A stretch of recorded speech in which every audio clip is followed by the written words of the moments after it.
In today's video, we're going to completely tear down and rebuild the Spicer 18 transfer case.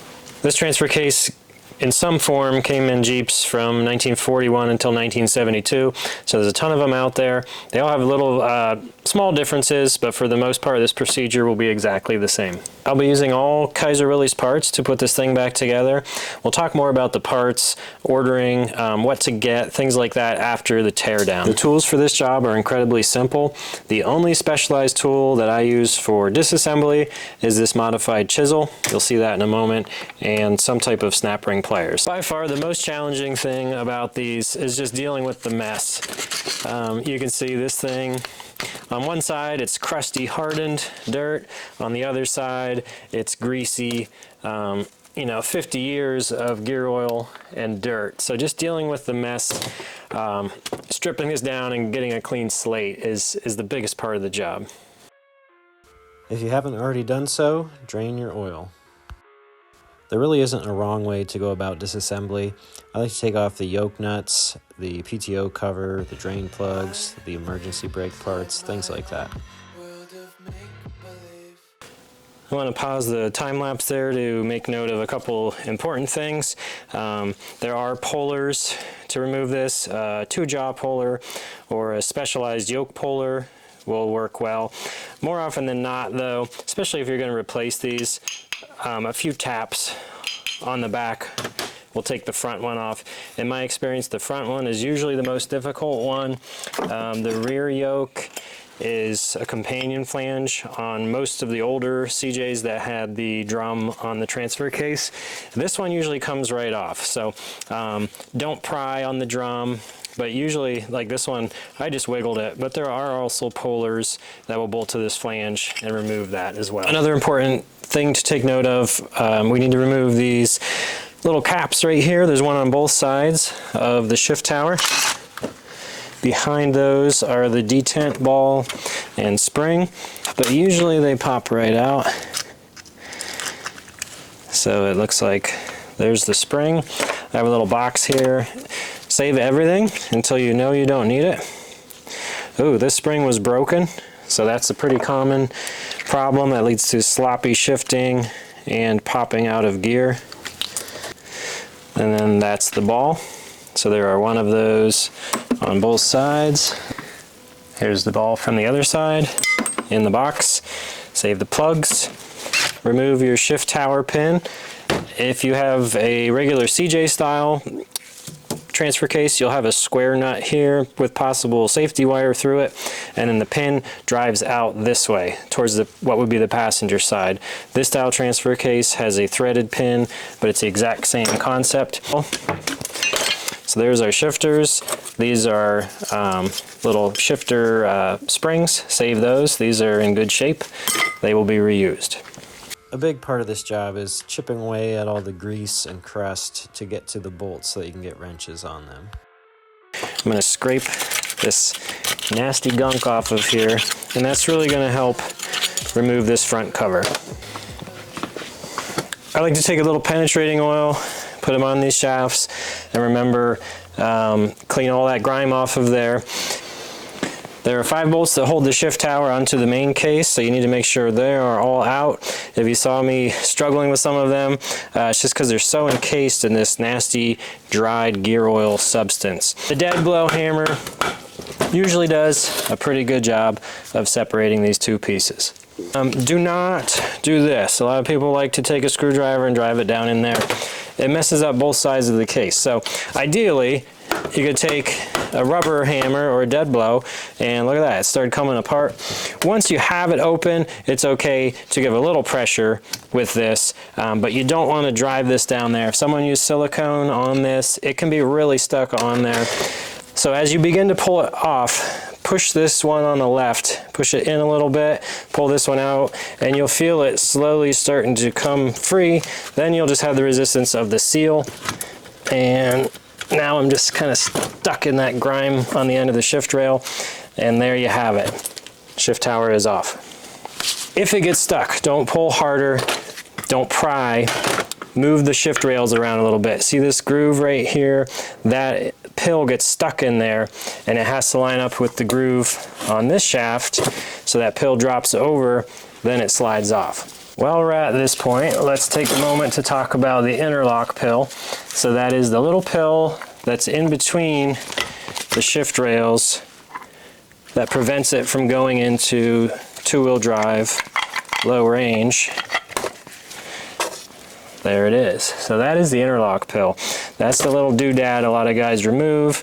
If you have lockers, or if you just like two-wheel drive low range, when we reassemble it, you'd simply not reinsert that. So that goes in between the little balls on the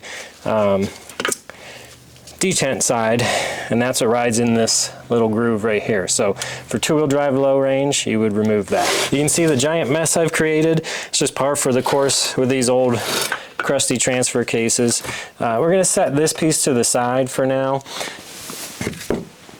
We'll come back in a moment, but next step we're going to flip this bad boy over and remove the oil pan.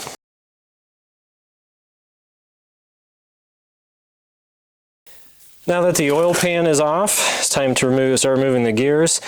I've had a lot of these apart over the years, and very rarely do I find damage to any of the gears, unless it's had been run without oil or has water in it. The gears are almost always in excellent shape. These are very well-made units. Inspect them, look for pitting, chipped teeth, but like I said, more than likely they're going to be great. The next step is really important.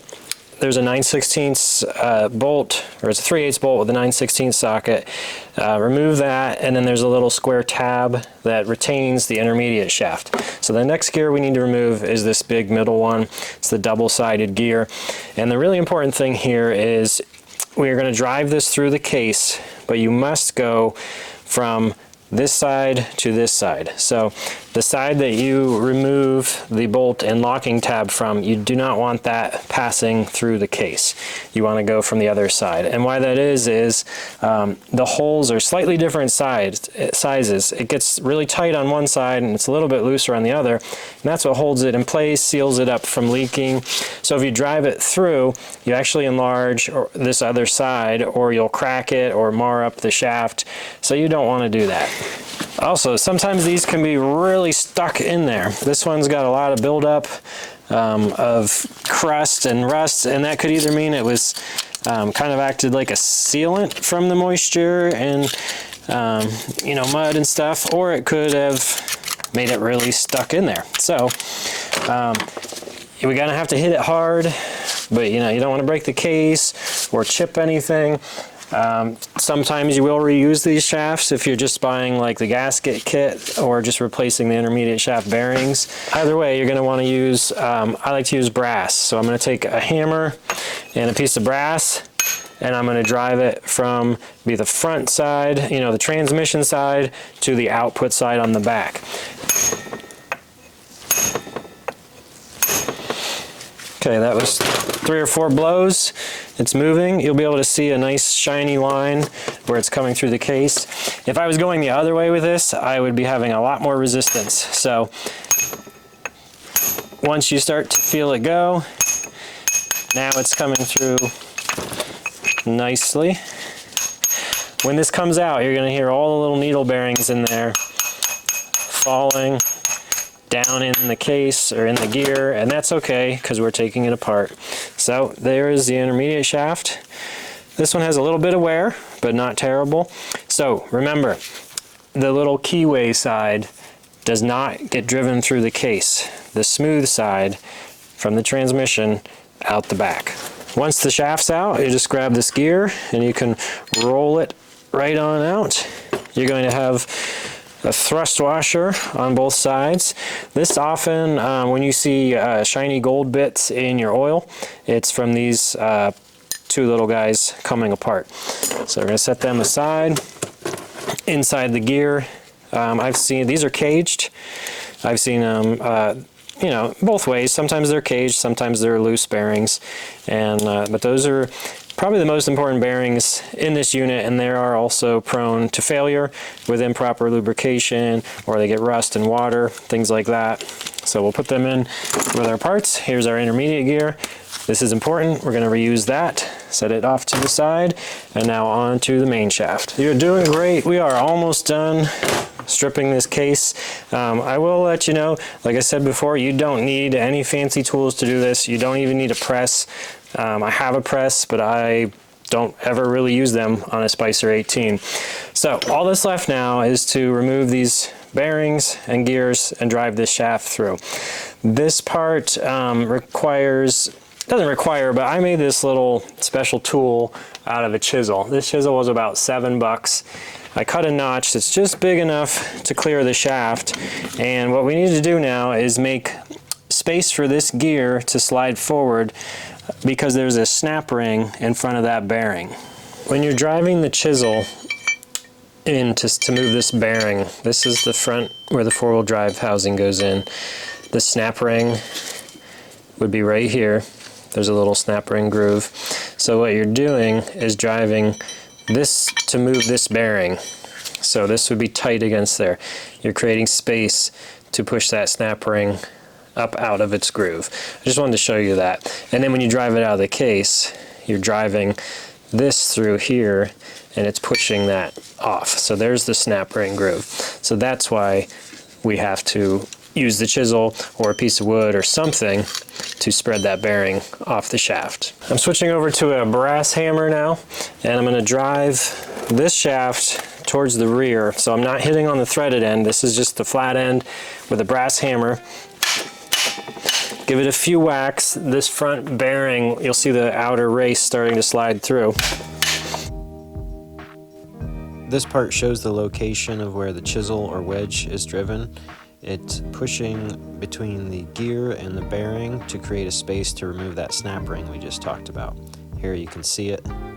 Pop it out of the groove and you're good to go. Once the snap ring's out of the groove, drive the shaft through the gear. Now you can remove the bearings and the gears from the case. This part's optional, but if you want to remove that shift rail, you have to cut the little safety wire. Then there is a square bolt, I believe it's a 3/8 square drive. Remove that and that rod will slide right out of the case. I like to put it all back together so I don't lose any of the pieces. Use a brass rod to drive the outer race out of the case.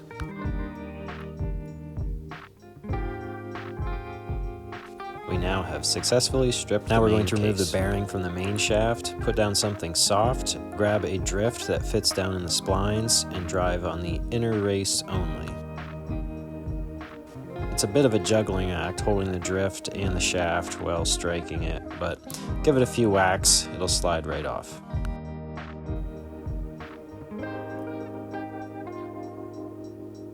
Now we're going to move back to the front bearing retainer housing. Pull out the four-wheel drive shift selector and the little clutch wheel.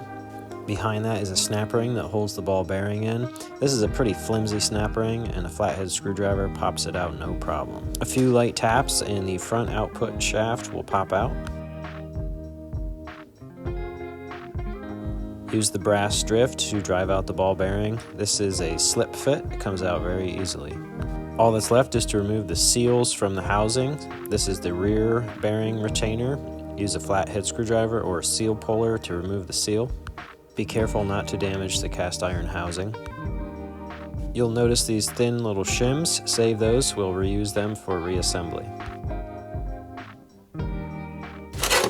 Now we're moving up to the front seal on the shift tower housing. Same thing. There's a small lip inside here that you can get a screwdriver on. Just like on the other side, make sure you're not hitting on the casting.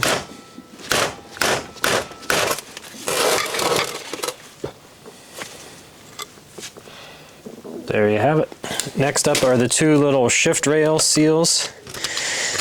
I like to take a pick and clean out around the perimeter of where they go in, especially if there's rust. That just will help them come out. You can try to drive them out from the inside.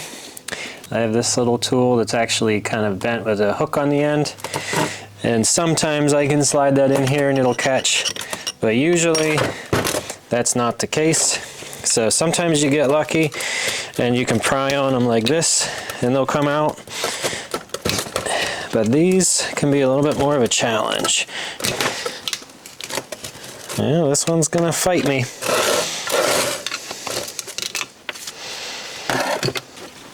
Some people have success running like a sheetrock screw down in there and prying on it. I've had pretty good luck with the vice grip trick, but you have to be just, you know, creative and accept that some of them are gonna get mangled.